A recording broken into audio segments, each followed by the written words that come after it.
राजस्थान के रेगिस्तान में इन दिनों पारा 43 डिग्री के आसपास है। वहीं कांग्रेस से पचपदरा के विधायक मदन प्रजापति इस तपती हुई गर्मी में भी बिना जूतों के सामाजिक कार्यक्रमों में हिस्सा लेते नजर आए।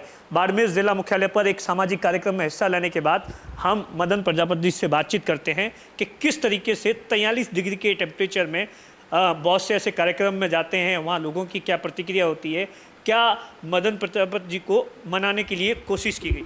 अच्छा सर, सबसे पहले तो ये बताइए, फर्स्ट टाइम कैसा रिएक्शन होता है जब लोग आपको देखते हैं, और इस वक्त गर्मी जो है वो 43 डिग्री है, तो किस तरीके से इन सब चीज़ों को लेकर आप मैनेज। हमारा एक ही मिशन है कि गर्मी चाहे 43 हो चाहे 44 डिग्री हो, हमने कहा है, आगे भी जो कहा वो किया। और इस बार भी मैंने जो प्रण लिया है, मेरा एक ही मकसद है, प्रण के ऊपर खरा उतरना, और मुझे उम्मीद है कि हमारा बालोतरा ज़िला जल्दी बनेगा।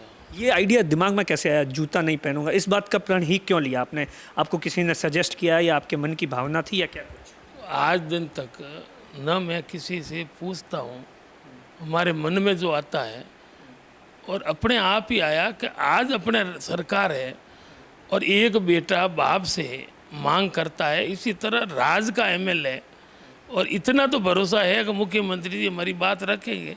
तो ये गर्व था, और गर्व के ऊपर हमने विश्वास करके प्रण लिया है, तो वो विश्वास पर मैं खरा उतरूंगा। और मुझे 100% भरोसा है कि मुख्यमंत्री जी हमें निराश नहीं करेंगे। परिवार के लोग नहीं कहते हैं कि इतनी गर्मी में जाओगे कुछ हो जाएगा, इन सब चीज़ों को लेकर? सभी कहते हैं, पूरा सदन ने आग्रह किया है, लेकिन मैंने एक ही बात कही कि आज आप 200 एमएलए या 500 लोग मेरे को ज़बरदस्ती या दबाव डाल के या प्रेम से अगर आप चप्पल जूते पहनवा भी लोगे, लेकिन लाखों लोगों में, पूरे प्रदेश ही नहीं देश में एक ही मुद्दा, और लोगों ने देखा टेलीविज़न और आपके माध्यम से, तो आज मैं अगर उस बात करूँ खरा नहीं उतरूँ तो मेरा मुंह के दो मुंह हो जाएंगे।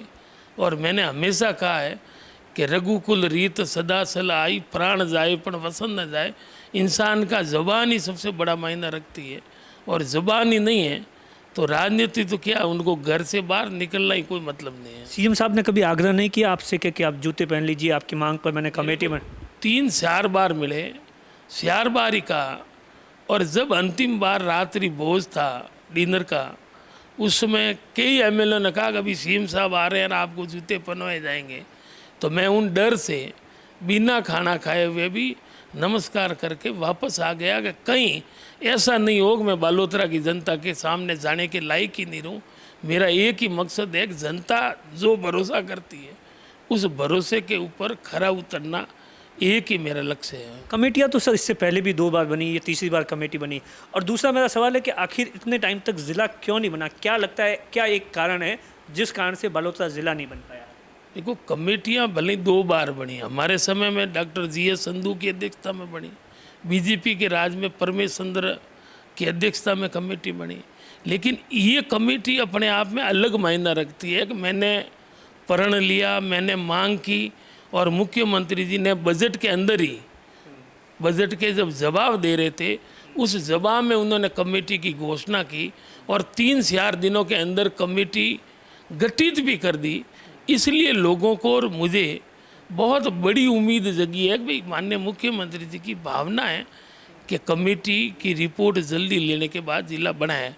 रही बात आगे क्यों नहीं बना, आज दिन तक इतनी दबाव और इतनी गहराई से किसी ने भी मांग नहीं की।